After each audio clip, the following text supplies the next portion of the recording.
Dünya böyle yani. İki türlü de o motivasyonu oluşturup üstadın o İhlas Siyaseti'de söylediği mecbur ve mükellefiz meselesine yönelmek icap ediyor. Bir de ölüm ve idam intizarında bulunan bir adam sehpanın tezyin ve süslendirilmesinde zevk ve lezzet alabilir mi? Bizim ahvalimiz biraz sehpa süslemeye benziyor. Tamam, süsleyelim. Üstümüzü süsleyelim. Başka şeyleri süsleyelim de. Ya önünde bir idam ipi var. Bütün lezzetleri alıyor, yok ediyor yani. O yüzden az önce dediğimi ilave edeyim. Mağaraya mı çekilelim? Hayır. Süslendirmeleri motivasyona çevirelim. Yani yaptığımız bir tatili bile ya kafam 3 gün boşalsın da dönünce böyle ahiret parası kazanayıma çevirmek icap ediyor.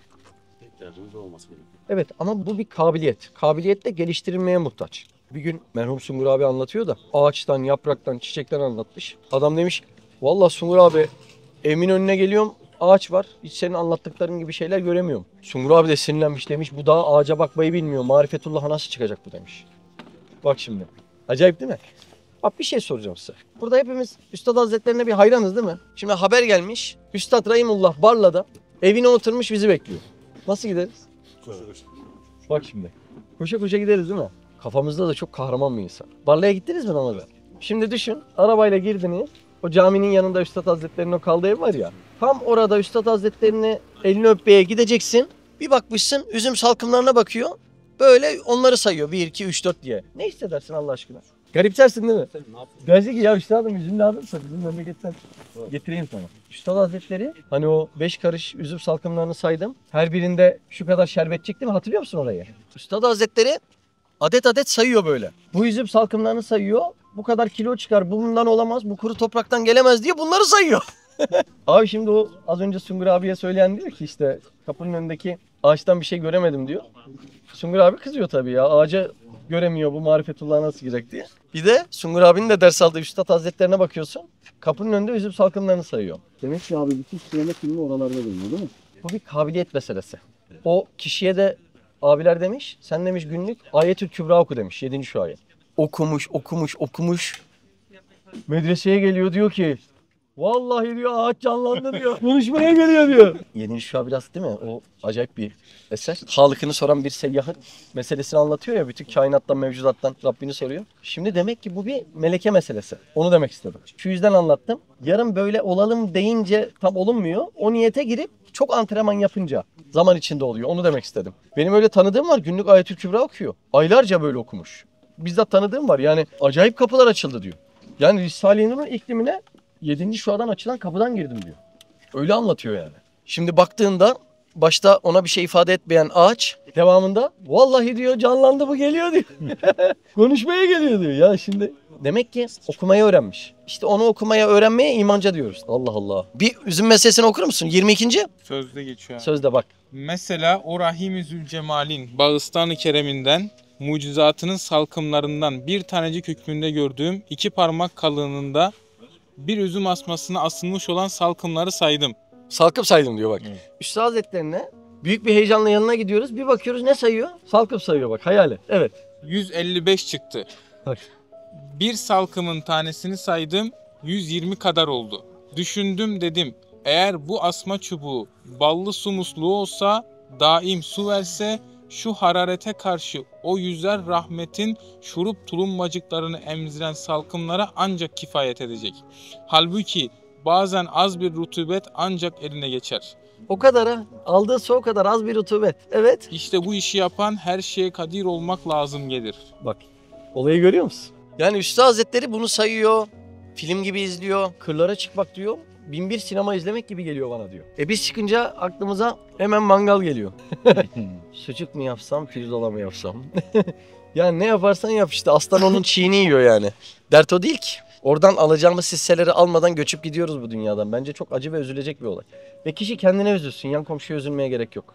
Önce kendinden başla. Ya kendimize üzüleceğiz yani şimdi bu kadar masraf yapacak. O Almanya'da yaptığımız süpernova dersini izlediniz mi Ramazan? Gezegenler, yıldızlar, galaksiler. Siz izlediniz mi o dersi? Ya bu kadar kainatta masraf yapılır mı ya? Kainattaki en küçük şey dünya kalıyor. Ama sen dünyadaki için kainat kadar masraf yapıyorsun. İnanılmaz bir mesele.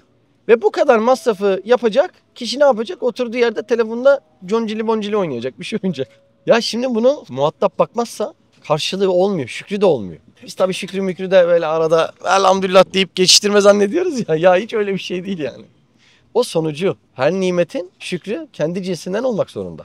Ömrümüz ormanların mangallarında, go kartlarında, mo kartlarında, Dünyavi. ATV'sinde. Ama biz kaybediyoruz burada. Yani biz burada meleke kesbedeceğiz. Bu kabiliyetleri geliştireceğiz. Olayı anladıktan sonra anlamadığımız günlere bir de tövbe lazım değil mi? İşte Üstad Hazretleri orada kabiliyetin gelişmesine tevhid melekesi maliki diyor. Çok güzel cümle. Şimdi sizde araba melekesi var değil mi? Yani binseniz değil mi? Hiçbir şey düşünmeden kullanıp gidiyorsunuz. Üstad Rahimullah da öyle diyor bu işlerin gelişmesine. Tevhid melekesi maliki. Gündemine alma, yapma, gelme, okuma. Allah aşkına bu kabiliyetler gelişemez. Sen de paranı alamazsın. Sizde müteahhitlik kabiliyeti gelişmeyen sizin gibi kazanabiliyor mu Ramazan? Ya mümkün mü ya? En fazla ne yaptırırlar biliyor musun? Geç boya taşı. Boyayı yap bile demezler kabiliyet gelişmeden. Boyayı taşı yövmeye veriyorum. 3 kuruş 5 kuruş. Demek bizim de Allah Azze ve Celle'nin rahmeti engin. Bizi yani umuyoruz affedip cennetine alacak. Ama kabiliyetlerin açılmadan gideceğin cennetle kabiliyetlerin açıldıktan sonra gideceğin cennet aynı cennet değil. Bence buralarda romantik bakıyoruz. Ne diyorsunuz? Az önce sofra güzeldi değil mi? Et vardı, pilav vardı, çorba vardı. O Antep'ten arkadaşlar baklava getirmiş. Benim bebek hiçbirinin yüzüne bakamaz. Çünkü tat alma kabiliyeti gelişmedi daha. Bebek kuru ekmeği hepsine tercih eder. Onunla böyle oynamayı. Şimdi şurada birinizin çocuğunu getirelim. Bizim arabayı mı ister, oyuncak arabayı mı? Kabiliyeti gelişmemiş. Biz de demek kabiliyetimiz gelişmeden cennete girersek alabileceğimiz lezzetler çok dar kalacak. Bence işin bu kısmını romantikliğe girmeden düşünmek zorundayız. Burada gelişen kabiliyetler istidatlarımız yani latifelerimiz oluyor değil mi? Bir örnekte vermiştiniz ya abi. Bu dünyada 1+1 dairede mi oturmak istersin, villada mı oturmak istersin kendi mesleğimizden dolayı? Gerçekten bu dünyada bile insan 1+1 istemez yani. Yok istemiyor. Evet. Allah istemeyelim diye fıtrata onu koymuş. Helminmezide. O yüzden fıtratımızda hırs da var. Daha fazlasını isteme de var. Sadece Üstad Hazretleri onları terbiye edip diyor ki sizin bu fıtratlarınızı körlemeyeceğim ama yönünü değiştireceğim diyor. Dünyada kifayet miktarı sana yetsin, oyalanmacı yeti. Herkesinki de aynı olmak zorunda değil. O tabulara girmemize de gerek yok. Ama yapacağın hırsı benim ahiret saraylarım artsın noktasına çıkarmak zorundasın diyor. Yoksa Allah Azze ve Celle hırsı hikmetsiz mi verdi bize haşa? Sadece yönünü doğru kullanmıyoruz. Zaten bu asır atların dizginleneceği asır değil. Mecbur yönünün değiştireceği asır. Yapma diyerek etrafınızda kaç kişi bir şey yapmayı bıraktı? Bu asır o asır değil. Bu asır atların dizginleneceği değil, yönlerinin değiştirileceği asır. Ve yönünü değiştirildiğinde de zaten bu ahiret parasına dönen meselelere geçiyor değil mi Allah'ın izniyle? Bence bu işin amel ve aksiyon kısmı bizim gündemimizden çok gitti. Ben işin ilim kısmı önemsiz demiyorum. Sadece iman dediğini tek parametreyle düşünmek yanlış diyorum. İman aynı menemen gibi. Bütün parametreleri gereken miktarlarda olmak zorunda. Yani burada ilmin de amelin de her birinin bir kıvamı var. Ama bu menemende en zoru kıvamı tutturmak değil mi? Şimdi benim elimden 2-3 yemek geliyor. Bir tanesine de böyle isim salladık koyduk küçe diye güzel bir soslu yemek yapıyorum da sahurda kardeşlere yapıyorum. Bizim Ömer Öncel de artistik yaptı. Ben de yaparım, ben de ederim falan. Malzeme ne? Malzeme bunlar. Geç yap bakalım. Patates oldu orada. Yani hiç olur mu? Meleke değil ki onda. Meleke olmadı. Şimdi yani iman da en zoru kıvam tutturmak değil mi? Mesela şu an muhabbet varken okuma yapmak bir hatadır. İşte kıvam budur. O yüzden o çok önemli yani. O kıvam dediğimiz olay. Demek ki kıvamın en büyüğü yedullahi me'el cema'a. Allah'ın eli cemaatin elinde. Yani cemaat ne yapıyorsa gökyüzünde uçan kuşlar fıtrat kanunu değil mi? Balerin gibi aynı hareketleri yapıyorlar demek.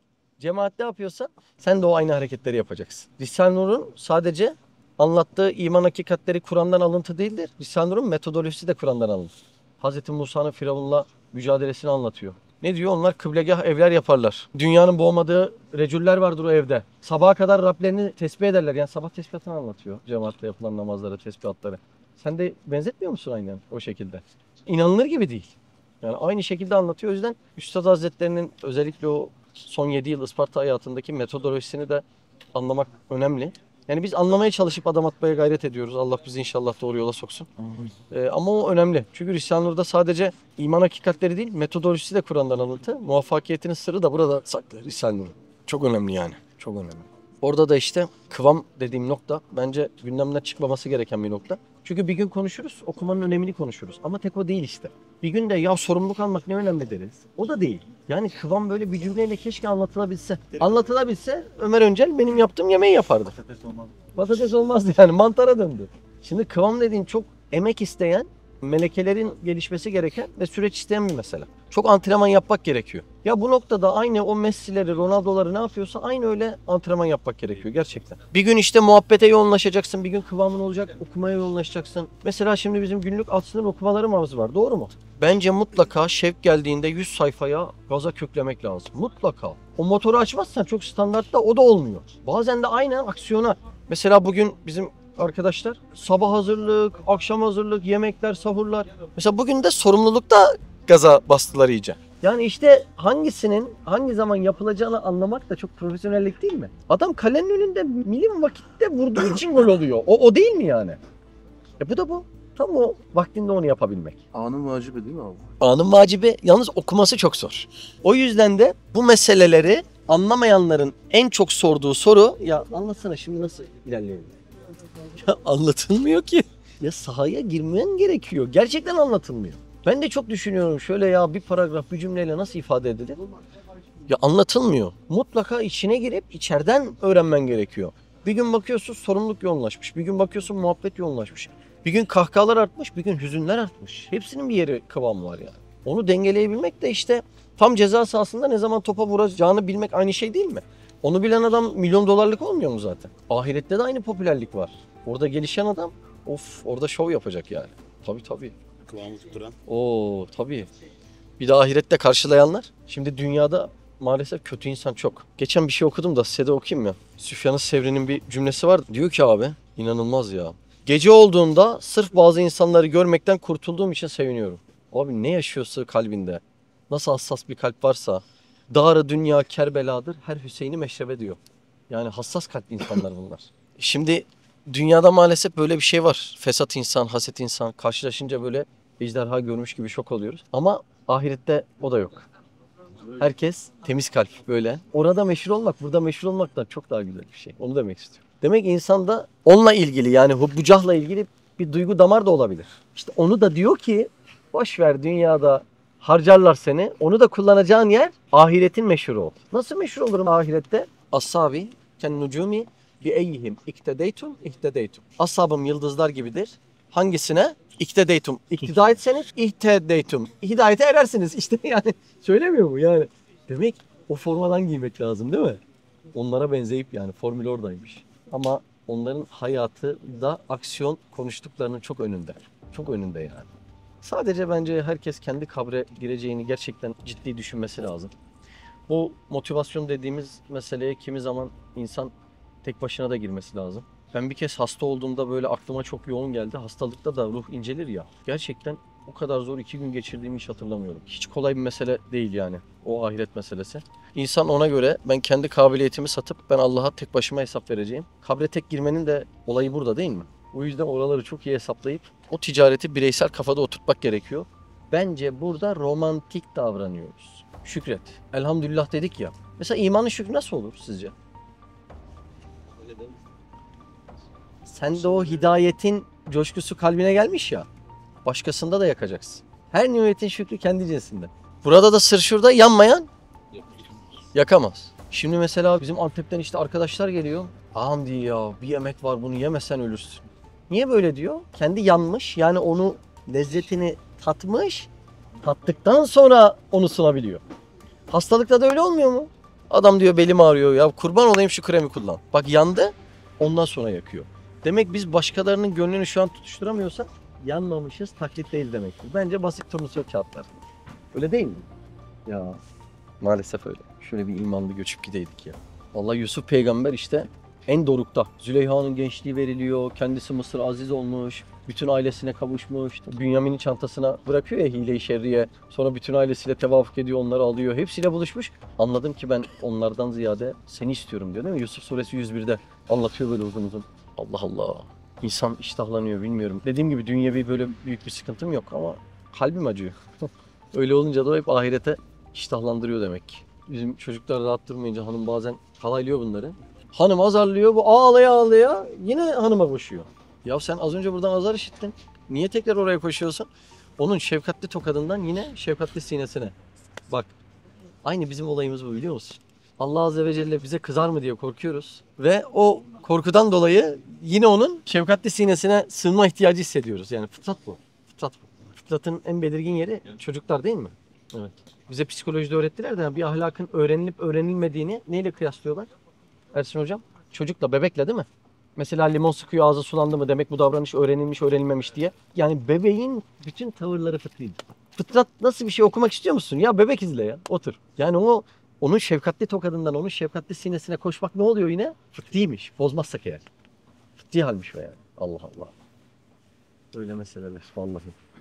İşte leblebi gibi ölüyor insanlar. Biz de öleceğiz ve yemin ediyorum dünya bu kadar kısa nasıl geçti diye hepimiz orada şok olacağız. Kafayı yiyeceğiz. Bu kadar mıydı diyeceğiz. Üstad Hazretleri'nin rüyada bir meclise misafir olduğu bir hatıra var. Söylüyorlar ona ey felaket ve helaket asrın imamı senin de bir reyin var reyini kullan dediği bir hadise var. Onu sözlerde lemaatta bir de şöyle ufak bir şekilde anlatıyor. O mecliste diyor yakazada uykudaydım diyor. Sonra diyor ki zaten yakaza dediğin rüyadır diyor. Yani gerçek alem aynı Matrix gibi aslında rüyadır diyor ve devam ediyor. Rüya da bir yakazadır diyor. Yani misal alemi bu dünyadan daha gerçekçi diyor. Şimdi nasıl bir ifade bu ya? Ya denkleme bakar mısın? İşte bizim izleyip hayran kaldığımız filmlerde onun senaristleri fıtratı çok iyi. Bir Matrix. Fıtrat okuması mı değil mi? Allah aşkına bir Inception. Fıtrat okuması mı değil mi? Mesela o Avengers serisine baktığında süper kahraman işte örümcek adam en son dünyayı kurtaracak. Ama adam diyor ki bütün sevdiklerin seni unutur. Diyargamlık İsa ruhu yani. Kabul mü? Kabul diyor yani. Fıtratta o kahramanı istiyor insanlar. Halbuki sahabelerin hepsi bunun çok ötesinde İsa ruhuna sahip kahramanlar. Bu dediklerimi hamaset kulağıyla dinlemeyin olur mu? Denklemsel dinleyin. Fıtratsal dinleyin. Çünkü hamasette etkileniyoruz ve sönüyor. Öyle bakma. İçine yönel. Bizim fıtratımız bunlara meftun. İşte o filmlerde de az önce bahsettiğim yakaza rüya konusuna geleyim. Yani bir baktığında Matrix diyor ki yaşadığın dünya yalan diyor. O Elon Musk 6-7 ay önce bir makale yayınladı. Simülasyonun içinde yaşıyoruz diyor. Yani bu bir fikir olarak insanlarda şekillenirken Üstad Hazretleri'nin tabirine bakın. Zaten yakaza rüyadır. Yani bu alemi şehadet aslında rüya gibidir diyor. Ölünce uyanacağız. Bu rüya da aslında yakazadır diyor. Yani alemi misal dediğimiz rüyada ruhun gittiği o alem o da hakikattir diyor. Zaten onun hakikat olduğu şuradan çok belli. Şimdi normalde ben enerjim yetmediğinden dolayı uyuyorum diyelim. Yani uyku bir garip mesele. Yani konu enerji ise 2 tabak daha yiyelim. Devam edeyim hayatıma. Olmuyor mu? Olmuyor. Niye olmuyor? Mesela garip değil mi? Konu eğer enerji ise 2 tabak daha yiyelim. Bisküvi bir çay atalım ağzımıza. Devam edeyim hayatıma uyumadan. Allah Azze ve Celle müsaade etmiyor. Mutlaka uyutuyor. Çünkü ruhun alemi misale geçip oradan beslenmeye çok ihtiyacı var. Allah Allah. Böyle 3 gün 5 gün uyumayan insan gördüğünüzde şizofrene bağlamıştır. Çünkü benim aslım ceset değil. Aslım ruh. Ruhumun da burada bir gıdası yok şu sohbetler haricinde. Ruhum burada bir gıdası yoksa günlük mutlaka 5 saat 6 saat neyse alemi misale yani asıl ham maddesinin olduğu yere gidip oradan beslenmeye çok ihtiyacı var. Kökü orada. Zaten dikkat edin bozuk psikolojide yatıyorsun. Efendimiz Aleyhisselatü Vesselam Müstalikoğulları gazvesinden dönerken Ensar'la Muhacir'in arasında ufak bir sürtüşme yaşanıyor. Ey Ensar yetişin, ey Muhacir yetişin diye az büyüyecek gibi oluyor. Gene cahiliye davası öyle mi diyor. Çok sinirleniyor Allah Resulü Aleyhisselatü Vesselam. O günün öğleninde normalde sefer dönüşünde öğlen sıcağında yürütmez Efendimiz Aleyhisselam. Serinlikte yürütür. O günün öğleninden öbür günün ikindisine kadar yürütüyor. Her birisi mecali kalmadan uyuyup uyandığında gönüllerinden hiçbir şey kalmıyor. Ne oldu? Ne değişti? Ceset aynı ceset, olay aynı olay. Demek ruh değişti. Demek ki misal alemine giden ruhun ayrı bir gıdası var ki o uykunun ayrı bir tesellisi var. Doğru mu? İnce bir mana değil mi? Evet. İnce bir mana. Ama düşünmeye değer bir mana sanki. Deneyimi yapmışlardı abi sanki onu. Bir uzun süre uyutmuyorlar. Uyanık kalıyor. Süre geçtikçe hafıza kaybı, hafıza kaybı, hafıza. Bir süre sonra artık tamamen bütün fonksiyonları bitiyor. Enteresan mesele. Konu enerjiyse besleneyim biraz da. Yorgunluksa masaj yapsınlar. Yani başka bir konu var. Başka bir konu var. Descartes'in de işin içinden çıkamadığı yer orası olmuş. O X eğrisini bulan bir tane matematikçi var ya. Descartes. O da diyor ki yani rasyonalist düşünce, maddi ölçeklerle ölçemediğim hiçbir şey gerçek değil diyor. Daha sonra rüyaya dalıyor. Bir bakıyor rüya inanılmaz bir gerçekçilik ama maddi ölçeklerle bunu ölçemiyor. Ölçebildiğim şey gerçekti ama rüya da gerçek diye oradan bir ipi koparıyor. Uzun süre etkisinden çıkamadığın zamanlar bile oluyor. Evet evet. Yani bugün bazı rehberler bize bu manaları anlatmasaydı biz de az önce bahsettiğim denklemden çıkamazdık muhtemelen. Öyle bir mesele yani. Çok ince mesele. Asıl orasıymış. Hakikat orasıymış. Zaten ruha hiç uymuyor. Her gün giyin, uyu, karanlık. Bunlar hiç ruha uymuyor. Sadece gözden bak. Normalde ruhumuzun her yeri görüyor mu? Ama zindanda iki açılan pencere gibi ruh sadece şimdi buradan görüyor. Yani ceset ruhun alet çantası. Bence bunu unutmasak iyi olur tabir cihetinde. Gören ruh burayla, duyan ruh burayla değil mi? Bunu alet çantası diye kullanıyor. Ama bunalıyor bunun içerisinde. İşte İmam Gazali beden hapishanesi diyor. Tabir bence muazzam değil mi? Yani kafesteki kuştan hiçbir farkımız yok. Ruhumuzu bıraktığımızda coşacak aslında. Orada da ne diyor? Hayvaniyeti ve cismaniyeti terk et, kalbin ve ruhun derece hayatına yüksel diyor. Şimdi yer çekimi sürtünmesinde bizi hayvaniyetimiz çok tutuyor. Yani hırslarımız, bazı iştahlarımız bırakmıyor ki ruh asıl besleneceği yerlere doğru bir yolculuk yapsın. Oralardan da kurtulmanın yolu nedir? Az önce dediğimiz gibi yani yedullahi me'al cemaah. Böyle birlikteliğimiz Karadeniz'in küçük ağaçlarının yağmuru çektiği gibi Allah'ım biz burada çok zekiyiz ve mükemmel bir şey ortaya koymak için toplanıyoruz değil. Allah'ım senin rahmetini talep etmek için biz toplandık. Mana bu yani birinci mana. Yani burada birinci mana çok akıllıyız ve ortaya bir şey sunalım değil. Birinci mana Allah'ım toplu geldik kapına. Şimdi bu saatte muhtarla işim olsa kapısına gitsem ne der? Sabah gel. Peki hepimiz gitsek? Durun aşağı ineyim der değil mi? Şimdi öyle toplu gidiyoruz o yüzden. Ya mana o yani. Toplu gidiyoruz. Bunlar öyle. Bir de şöyle güzel ölüp gitsek. Bunları ne kadar sık konuşsak o kadar iyi olur. Evet. Yani biz buraya geliyoruz mesela, gidiyoruz. Üstümüze bir anda oluyor hocam. Evet. Anlık oluyor yani. Öyle. Yani sanki o kadar konuştuk, ettik. Yani hiç konuşulmamış gibi oluyor sanki. Konuşmanın ve okumanın bir eşik değeri var. Ondan sonra aksiyona dönmezse mutlaka kişi şüpheye düşer. Mutlaka. Hatta iki dost ise birbirlerinin şüphelerini arttırırlar. Yine kıvama geçiyor ya konu. Orayı da bir ufak anekdot hatırlatmak istedim yani. Ne zaman o zaman? Ya işte kişi anlıyor onu ya. O biraz deneme yanılma işi değil mi? Allah mesele öyle. Kıvam. Tamam. Çok tecrübe etmek gerekiyor yani. Çok deneme yanılma gerekiyor. Hiç sihirli değnekle olacak şey değil yani. Bir yemeği yaparken bile kıvamı tutmak ne kadar önemli yani. Evet öyle öyle. Limanda. Bunda da yani ne fazla ne eksik denemeden çıkmıyor. Ama bir parça hazır bekliyoruz yani söyle bir şey de onu yapayım. Ama işte tek Sen onu hep parametre bekliyor değil abi ya. insan yani. Sen nereye kadar desen de insan Evet. bekliyor yani. Abi bir yerde geçiyordu. Bir insan bir şey tecrübe edip de ders alırsa akıllıdır. Tecrübe etmiş birinden ders alırsa dinleyip zekidir diye. Daha demin tevafuk oldu şimdi. Tecrübe etmiş birilerinden ders almak, yaşamadan tecrübe etmek de iyi değil. Evet. Bu olumsuz bir şey için geçerlidir. Olumlu bir şey için de onları dinleyip tabii ki de senin de yine tecrübeyle gelişmeye ihtiyacın vardır. Yoksa ben mesela çocukluğumdan beri spor yapıyorum. Spor salonu meselesini de iyi bilirim. Ama ben bunu sana ne kadar anlatırsam sen o terri çekmeden, ağırlığa girmeden gelişemezsin. Amel konusunda yanıyor. O yüzden tabii müspet manada mecburen öğrendiğini doğru yapmayla mükellefsin yine. Yoksa sabaha kadar bench press konuşalım. Trapezde şunu yapacağım. Ama yapmıyor. Şu var ya kaftları coşturur ama yapmıyor. Asrın hastalığı diye söylüyorum. Yani yapanlar hep konuşuluyor da yapmıyor yani. Evet. Hava soğuktu ama herhalde iyi atlattık bugünü değil mi? Çok güzel abi. Siz de Hayalhanem'in yurt içi ve yurt dışı projelerine destek olmak için buradaki linke tıklayarak online bağışta bulunabilir veya aşağıdaki iletişim numaralarından bizlere ulaşabilirsiniz.